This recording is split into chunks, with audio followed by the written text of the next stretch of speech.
Jesus began his profound Sermon on the Mount with a declaration that echoes through the ages. Blessed are the poor in spirit, for theirs is the kingdom of heaven.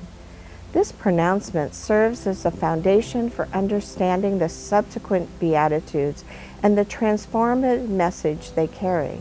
Recognizing one's spiritual poverty is not an admission of defeat, but a humble acknowledgement of our dependence on divine grace.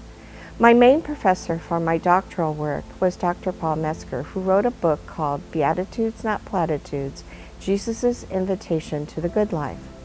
Here is a quote from this book. Against this backdrop, it might appear deeply counterintuitive and confusing to hear Jesus' opening words in the Sermon on the Mount. Blessed are the poor in spirit, for theirs is the kingdom of heaven. He states, the late John R. W. Stott explained the poor in spirit conveys the idea of spiritual bankruptcy. Dr. Metzger goes on to say, those who are blessed before God are those who sense their spiritual bankruptcy.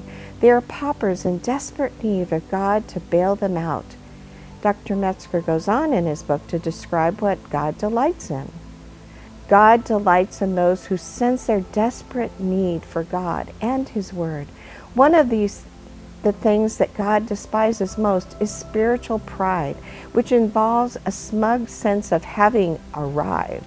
Such spiritual pride grieves and quenches God's spirits, working powerfully in our midst. It is like spiritual kryptonite in our lives.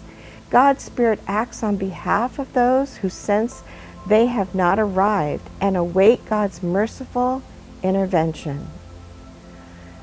I personally am very comforted that God delights in me coming to Him in prayer and His Word, as I recognize my spiritual journey is ongoing and never ending, yet powerful when I lean into the Spirit of God.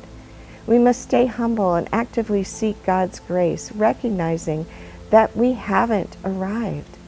The first Beatitude calls us to return to that perspective with each one of the following Beatitudes, because it aligns our heart rightly with God.